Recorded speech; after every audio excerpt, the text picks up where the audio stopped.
Hello, welcome to Food Immerse, a channel where we not only teach you how to cook delicious dishes, but immerse ourselves in the history, culture, science, and beauty of food. I'm Lorraine, and I'm so excited for you to join me on this journey, exploring different cuisines, ingredients, and cooking techniques. Be sure to subscribe so you don't miss a single delicious episode.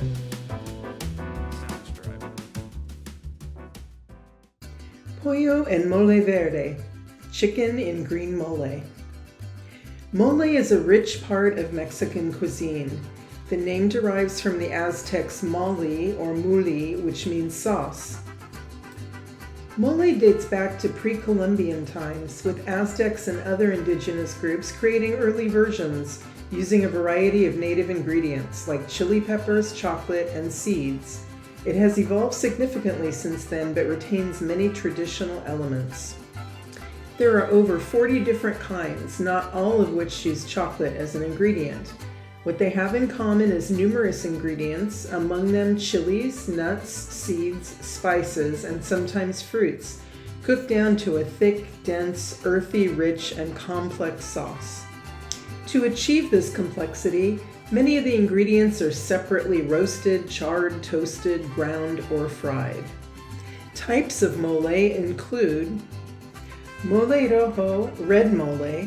This classic mole is very popular across Mexico and gets its deep red color from dried red chilies. It goes well with chicken, turkey, and pork and is often used in enchiladas and tamales. Mole poblano. This rich and dark brown mole from Puebla has earthy and smoky flavors with a hint of sweetness. Common ingredients include dried chilies, usually ancho, pasilla, or guajillo, chocolate, spices, and nuts. It is most often served with chicken or turkey. Mole negro. This is likely the most famous and beloved variety of moles in Mexico and holds immense cultural significance, particularly in Oaxaca, where it originates.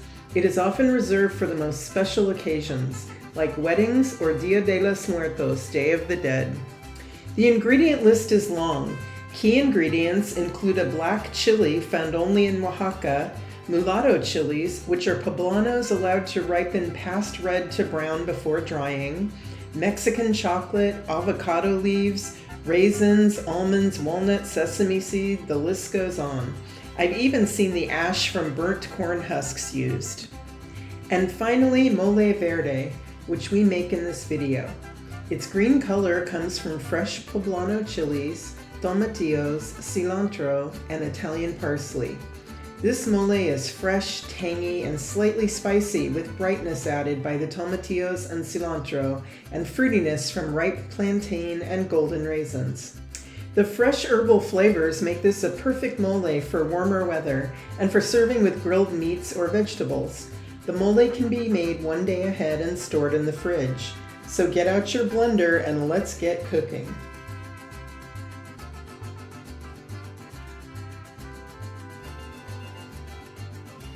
To make pollo and mole verde, you will need 1/4 pound fresh poblano chilies, that's about 1 to 2 chilies, 6 ounces of tomatillos, that's 4 to 5, 1/4 cup sesame seeds, 1/4 cup whole or slivered blanched almonds, 1 small soft ripe plantain, it should have black skin, a half a corn tortilla, 1 large garlic clove, a 1/4 cup golden raisins, a 1/4 cup roasted or raw unsalted skinless peanuts, 1 medium romaine lettuce leaf, 4 large sprigs Italian parsley, 1 cinnamon stick, a 1/4 teaspoon freshly ground black pepper, a 1/2 teaspoon whole anise seed, 1 whole clove, 2 1/2 cups unsalted or low salt chicken broth, 1 1/2 teaspoons olive oil, 1 teaspoon kosher salt, and 1 to 1 1/4 pound boneless, skinless chicken breast. That'll be about 4 to 5 breasts. The special equipment you will need for this recipe are a sheet pan lined with aluminum foil, a blender, and a spice grinder.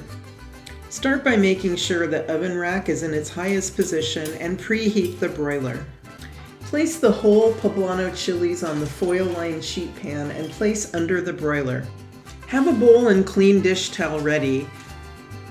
Broil, turning periodically, until chilies are blackened on all sides, approximately 10 minutes total.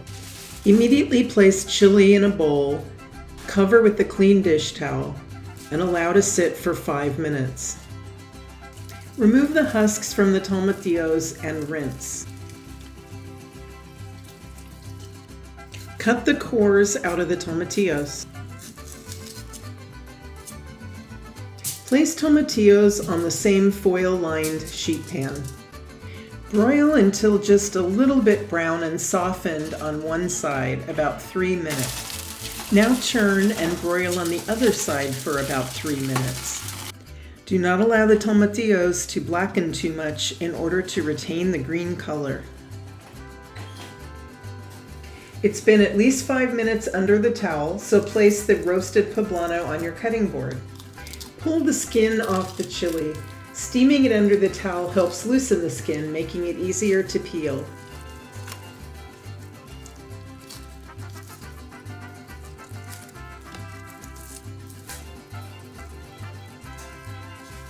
You can use a dry paper towel to get the last bits of skin.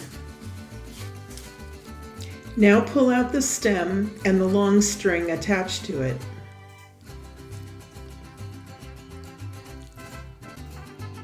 Remove the seeds with a dry paper towel. Give the chili pieces a quick rinse to remove any remaining seeds or bits of skin. Remove the excess moisture from the chili pieces. Rough chop the chilies and place into a large bowl. Add the whole roasted tomatillos to the bowl along with any accumulated juices. Heat a small skillet over medium heat. Add the sesame seeds and stir constantly until golden, about 2 to 4 minutes. Immediately transfer to a plate to cool. Set 1 tablespoon aside for garnish. Now toast the blanched almonds over medium heat until golden brown. Add to the sesame seeds. We bought roasted peanuts, but if yours are raw, toast them in the same way. Add the toasted almonds, sesame seeds, and peanuts to the bowl. Add the raisins. Peel the plantain, rough chop into pieces, and add to the bowl. Peel the garlic, mince, and add to the bowl. Tear the romaine lettuce leaf, the half-corn tortilla, and the Italian parsley into pieces and add to the bowl.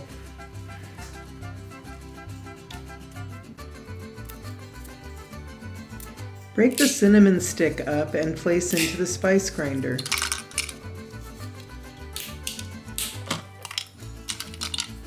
Grind to a fine powder. Measure 1/4 teaspoon into bowl and reserve the rest for another use. Now place 2 cloves in the grinder and grind to a powder. Now add 2 pinches ground cloves to the bowl and wipe out the spice grinder. For the final ground spice, place 1/2 teaspoon whole anise seed in the grinder. We want 1/4 teaspoon ground, which means starting with about twice as much whole seed. Grind to a powder. Add 1/4 teaspoon ground anise seed to the bowl. Add 1/4 teaspoon fresh ground pepper to the bowl. Add 1 cup of the chicken stock and combine. Place the contents of the bowl into the blender. You may need to blend in batches depending on the size of your blender. Now blend until you have a smooth puree.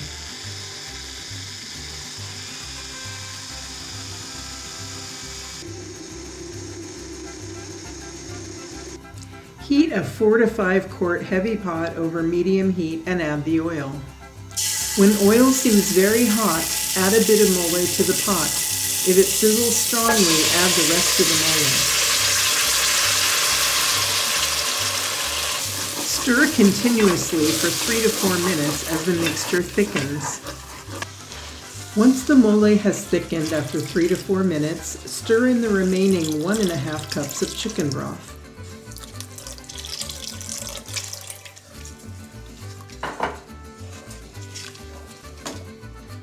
Partially cover the pot and gently simmer over medium-low, stirring regularly for about 30 minutes to allow the flavors to meld. After 30 minutes, add salt to taste, starting with 1 teaspoon. Taste for salt and adjust if needed. At this point, the mole can be placed into a covered container and refrigerated for several days. When you are ready to cook the chicken and green mole, preheat the oven to 350 degrees Fahrenheit. Coat the bottom of a glass or ceramic baking dish with some of the mole. You will want the chicken to fit in a single layer. Now lay the chicken breasts on top of the mole.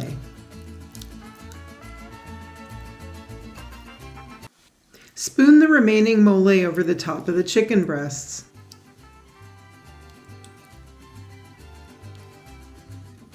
Bake until the chicken is just done to an internal temperature of 165 degrees Fahrenheit. This will take about 20 to 35 minutes depending on the thickness of the chicken. Place the chicken breasts on a platter.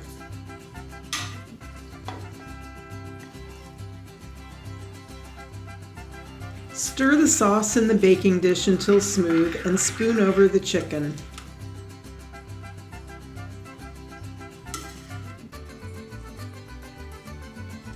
Garnish with the reserved toasted sesame seeds and some chopped parsley and serve.